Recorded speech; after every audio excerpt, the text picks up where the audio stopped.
Hello दोस्तों, स्वागत है आपका अपने YouTube channel Arvind ji lecture में। दोस्तों, हमने इम्पोर्टेंट क्वेश्चन की सीरीज स्टार्ट की थी, उसका आज ये पार्ट 3 हम अपलोड करने जा रहे हैं। इसके अंदर आपको चैप्टर नंबर 4 के और चैप्टर नंबर 5 के इम्पोर्टेंट क्वेश्चन मिलेंगे। तो चलिए स्टार्ट करते हैं। चैप्टर नंबर 4 का नाम है दो चरों वाले रैखिक समीकरण। इसकी परिभाषा आपको पूछ सकता है अगला। ठीक है, तो ये परिभाषा इम्पोर्टेंट लगा लीजिए आप। तो दो चरों वाले रैखिक समीकरण की परिभाषा देखते हैं। समीकरण रैखिक समीकरण एक ऐसा समीकरण होता है जिसमें उपस्थित चर की घात 1 हो जब चरों की संख्या 2 एवं दोनों चरों की घात 1 हो तो दो चरों वाला जो रैखिक समीकरण है वो कहलाता है। तो इसकी डेफिनेशन को समझते हैं। यदि कोई भी आपको समीकरण दी हुई है, इक्वेशन दी हुई है, उसमें जो चर वैल्यू है, चर वैल्यू कौन सी, जो x और जो y के रूप में आती है वो वैल्यू, जिसकी यदि घात दो चर वैल्यू दिए हुए हो x और y और इनकी घात यदि 1 दी हुई हो तो ये जो इक्वेशन है ये कहलाएगी आपकी दो चरों की रैखिक समीकरण। ठीक है, चलिए आगे बढ़ते हैं। दो चरों वाले रैखिक समीकरण कार्तीय निर्देशांक पद्धति में एक सरलरेखा को निरूपित करते हैं। तो ये भी एक इम्पोर्टेंट क्वेश्चन है कि दो चरों वाले रैखिक समीकरण कार्तीय निर्देशांक पद्धति में किसको निरूपित करते हैं, तो एक सरल रेखा को निरूपित करते हैं। ठीक है, तो चलिए आगे बढ़ते हैं।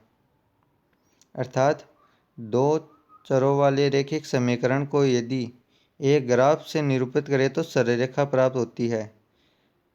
यदि दो चरों का जो रैखिक समीकरण है उसको यदि ग्राफ में रिप्रेजेंट करें तो एक सीधी लाइन प्राप्त होती है। एग्जाम्पल देखिए, A X plus B Y plus C equal to 0। तो यहाँ पे A X plus B Y plus C equal to 0 है। ये इक्वेशन क्या है, दो चरों की रैखिक समीकरण है, दो चरों वाली रैखिक समीकरण। इसमें जो ए बी सी हैं वो वास्तविक संख्याएं हैं, यानी नेचुरल नंबर हैं, जैसे 1 2 3 4 इस प्रकार से। और जो x और y है वो है चर। चर वैल्यू कौन कौन सी है, x और y। तो रैखिक समीकरण युग्म कौन सा हो गया, a1x plus b1y plus c1 equal to 0। और एक रैखिक समीकरण दे रखा है a2x plus b2y plus c2 equal to 0। अब देखिए, गुणांकों की तुलना करने पर संगतता और असंगतता की पहचान कैसे करते हैं। तो आप इस सारणी को उतार लीजिए, ये बहुत इम्पोर्टेंट है, ये सारणी बहुत इम्पोर्टेंट है। चलिए पढ़ते हैं। जब A X plus B Y plus C one equal to 0 लेते हैं और उनके गुणांकों की तुलना करते हैं, इन दो समीकरणों के गुणांकों की तुलना करते हैं, तो a1 upon a2, a1 upon a2 यदि बराबर नहीं हो b1 अपॉन b2 के, यानी a1 upon a2 is not equal to b1 upon b2 और वो भी is not equal to c1 upon c2, तो यह संगत होगी। ठीक है, तो ये समीकरण युग्म कौन सा होगा, संगत होगा। और बीजीय हल होगा यूनिक होगा।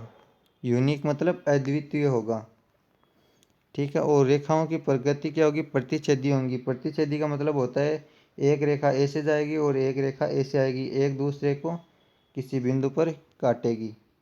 ठीक है, अगली सिचुएशन देखते हैं। यानी अगली सिचुएशन है a1 upon a2 is equal to b1 upon b2 is not equal to c1 upon c2। यानी a1 और a2 तो क्या है, बराबर हैं b1 और b2 के, लेकिन c1 और c2 के बराबर नहीं है। तो ऐसी समीकरण युग्म क्या कहलाएगी, असंगत समीकरण युग्म कहलाएगी और इसका कोई भी हल नहीं होगा, यानी इसका कोई भी आंसर नहीं आएगा। साथ ही ये रेखाएं क्या होगी, समानांतर होगी, यानी एक दूसरे के एकदम से समानांतर होगी और ये कहीं भी काटेगी नहीं। अब देखते हैं तीसरी सिचुएशन। तीसरी सिचुएशन अपनी ये बनती है a1 upon a2 is equal to b1 upon b2 C1/C2। तो ऐसी जब इक्वेशन आ जाए, यानी गुणांकों की तुलना करने पर जब ये वैल्यू आपको प्राप्त हो, तो ये इक्वेशन कौन सी इक्वेशन हो गई? संगत इक्वेशन होती है। और इसके बहुत सारे हल अपने को मिलते हैं। और ये जो है संपाती होती है। संपाती का मतलब होता है एक रेखा ऐसे जाएगी और उसके ऊपर ही दूसरी रेखा भी जाएगी। ठीक है, चलिए आगे बढ़ते हैं। अपने को यहाँ पे प्रश्न दिया हुआ है कि गुणांकों की तुलना कर हल की प्रगति ज्ञात कीजिए। इस क्वेश्चन को वेरी वेरी इंपॉर्टेंट क्वेश्चन लगा लीजिए। चलिए स्टार्ट करते हैं आगे। तो फर्स्ट क्वेश्चन में फर्स्ट वाला ऑप्शन दिया हुआ है x + y = 3 और 3x - 2y = 4। तो चलिए अपन इसके गुणांकों की तुलना करते हैं। यहाँ पर a1 की वैल्यू क्या है? फर्स्ट इक्वेशन में देखिए, इस इक्वेशन में a1 की वैल्यू 1 है और b1 की वैल्यू 1 है। साथ ही साथ यहाँ पर नीचे जो इक्वेशन लिखी हुई है, इस वाली इक्वेशन में a2 की वैल्यू 3 है और b2 की वैल्यू -2 है। ठीक, तो जब हम इस इक्वेशन में इसके गुणांकों की तुलना करेंगे तो हम अपने को ये वाला सिचुएशन प्राप्त होगी, यानी a1 is not equal to a2 b1 a1/a2 is not equal to b1/b2 is not equal to c1/c2। तो ये कौन सा हल हो जाएगा? यूनिक हल हो जाएगा और ये रेखाएं एक दूसरे को प्रतिच्छेदित करेंगी। ठीक है, सेम इसी प्रकार से आपको अगला क्वेश्चन सॉल्व करना है। अगला क्वेश्चन का आंसर आप नोट कर लीजिए। ठीक है, आगे क्वेश्चन देखते हैं। समीकरण 2x + 3y = 13 तथा 5x - 2y = 14 का ग्राफीय निरूपण से ज्ञात करो। इसका हल अपने को ग्राफीय निरूपण से पता करना है। तो सिंपली आपको क्या करना है, यहाँ पे x की वैल्यू और y की वैल्यू पुट करते जाना है। जैसे आपको मैं बता दूँ, एक बार आप x = 0 लेंगे और उसके जब आप x = 0 रखेंगे तो y की वैल्यू आपको फाइंड आउट करनी है। सेम उसी प्रकार आपको x बराबर, इस इक्वेशन की बात कर रहा हूँ मैं, 1 लेना है। उसी प्रकार आपको x = 2 लेना है। उसी प्रकार आपको x = 3 लेना है। ठीक, और एक आपको टेबल बना लेनी है। ऐसे इस प्रकार की टेबल बना लेनी है। ठीक, यहाँ पे आपको x की वैल्यू रखनी है, x1 की वैल्यू जो भी आप ले वो, और यहाँ पे 0 1 2। जब आप x की वैल्यू रखेंगे तो y की वैल्यू कितनी आई वो आपको यहाँ नीचे वाली इन डिब्बों में रखनी है। जैसे x की वैल्यू 0 ली तो y की वैल्यू 3/2 आई। इस प्रकार से आपको यहाँ पे लिखना है और उसको ग्राफ या पेपर में सॉल्व करना है। यदि रेखाएं एक दूसरे को प्रतिच्छेदित करें तो वही उसका हल होगा। इसी प्रकार से क्वेश्चन नंबर 3 है कि निम्नलिखित रैखिक समीकरण युग्म को आलेखीय विधि से हल करो। ठीक है, आप ये क्वेश्चन नोट कर लीजिए। और इसी प्रकार से क्वेश्चन नंबर 4 देखिए। क्वेश्चन नंबर 4 है रैखिक समीकरण युग्म 3x + 2y = 12, 5x - 2y = 4 को आलेखीय विधि से हल करो एवं उन बिंदुओं को ज्ञात करो जहाँ ये रेखाएं तथा उन बिंदुओं को ज्ञात करो जहाँ इनके द्वारा निरूपित रेखाएं y अक्ष को काटती हैं। y अक्ष को काटती हैं, इसका इक्वेशन देखिए, इसका आंसर देखिए। समीकरण आपको दे दी, उसके बाद ये इसका ग्राफीय निरूपण हो जाएगा। ग्राफीय निरूपण का स्क्रीनशॉट ले लीजिए।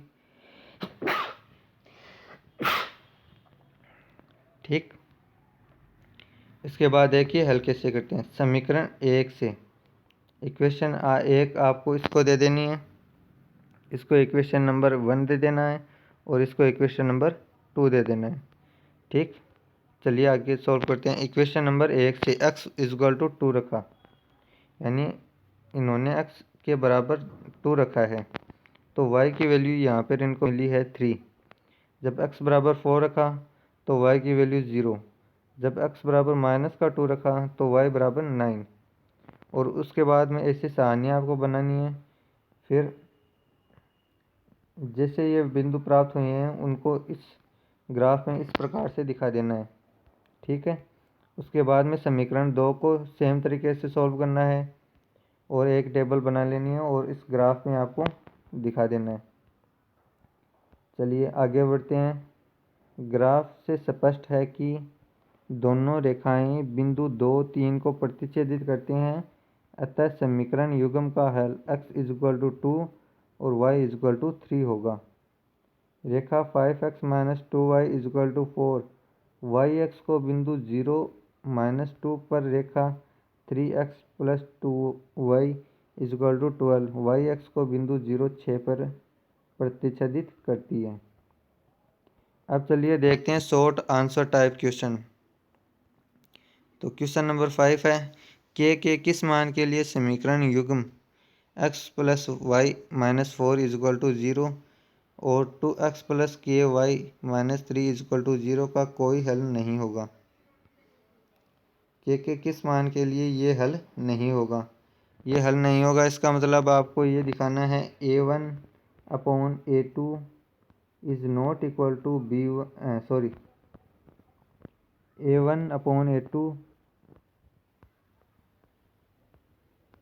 Is equal to b1/b2 is not equal to c1/c2। ये दिखाना है और के की वैल्यू फाइंड आउट करनी है। तो इसका आप स्क्रीनशॉट ले लीजिए इस क्वेश्चन का।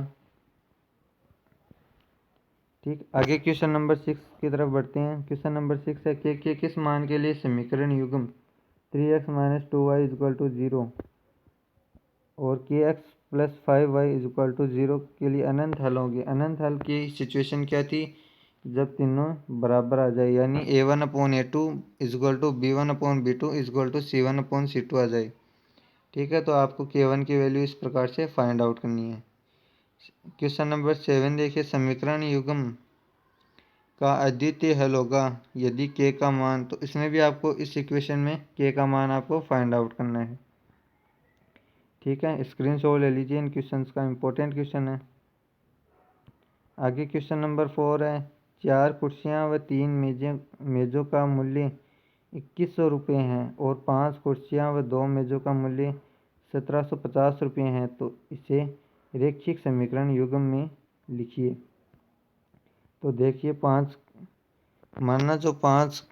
माना कुर्सी का जो मूल्य है वो है x रुपये तथा मेज का मूल्य कितना है y रुपये। तो प्रश्नानुसार 4x + 3y = 2100 रुपये। इसी प्रकार से 5x + 2y = 1750 रुपये। सेम कार्य आपको प्रश्न नंबर 9 में करना है। ठीक, स्क्रीनशॉट ले लीजिए। प्रश्न नंबर 9 है, 2 लड़कों की आयु का अनुपात 5:7 है। 8 वर्ष पूर्व उनकी आयु का अनुपात 7:13 था। दोनों लोगों की वर्तमान आयु ज्ञात करो। ठीक है, तो इसका आपको स्क्रीनशॉट ले लीजिए आप।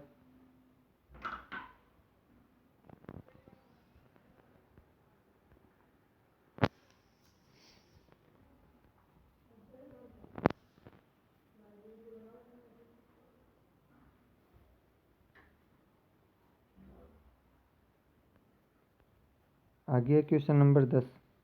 क्वेश्चन नंबर 10 है, एक किताब और एक कॉपी का मूल्य 10 रुपये है तथा 2 किताबों और 5 कॉपियों का मूल्य 100 रुपये है, तो इसे बीजगणितीय रूप में लिखो। तो ये इसका बीजगणितीय रूप देख लीजिए। सेम जैसा क्वेश्चन नंबर 8 किया था वैसा का वैसा ही क्वेश्चन नंबर 10 है। ठीक है, आगे क्वेश्चन है क्वेश्चन नंबर 11। निम्न रैखिक समीकरण युग्म 4x - 5y = 20 और 3x + 5y = 15 को आलेखित विधि से हल करो तथा इन रेखाओं तथा y x से बनने वाली त्रिभुज के शीर्षों का निर्देशांक ज्ञात कीजिए। यानी ये जो आपको दो इक्वेशन दी हुई है, इनसे एक क्या बनेगा, त्रिभुज बनेगा, और उस त्रिभुज के शीर्ष जो होते हैं, कोने जो होते हैं, उनके निर्देशांक ज्ञात करने हैं। तो इस प्रकार की आपकी एक शेप मिलेगी, उसमें आपको इस बिंदु के निर्देशांक, इस बिंदु के निर्देशांक और इस बिंदु के निर्देशांक बताने हैं। ठीक है, तो इस ग्राफ का स्क्रीनशॉट ले लीजिए। चलिए आगे बढ़ते हैं। तो ये दो इक्वेशन दी हुई है, इन दो इक्वेशन से आपको x की वैल्यू रखते जाना है और y की वैल्यू निकालते जाना है। सेम काम इसके लिए करना हो और फिर इसको ग्राफ पे शो करना है।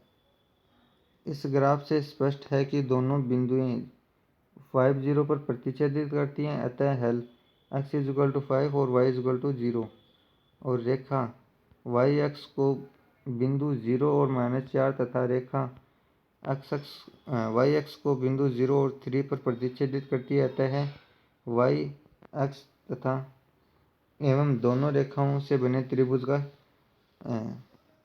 बिंदु पथ या फिर त्रिभुज के शीर्षों का बिंदु क्या होगा, 0 3 5 0 और 0 -4। आगे आती है समांतर श्रेणी। समांतर श्रेणी में आपको 4 ही प्रकार के प्रश्न पूछे गए। समांतर श्रेणी में 4 ही प्रकार के प्रश्न पूछेंगे।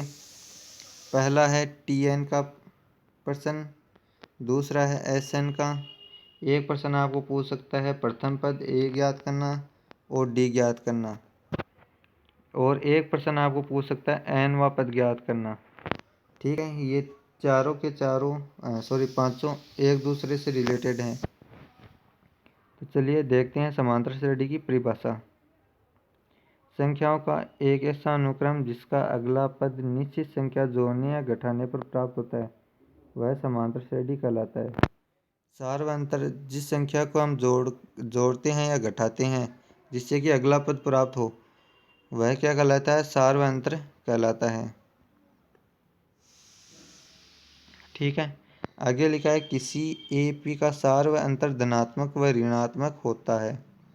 यानी जो समांतर श्रेणी है, इसका जो सार व अंतर है वो धनात्मक भी हो सकता है और ऋणात्मक भी हो सकता है। ठीक है, तो आज के इस वीडियो में इतना ही। आगे हम आने वाली नेक्स्ट वीडियो में इस प्रश्नावली को कंटिन्यू करेंगे। तब तक के लिए धन्यवाद।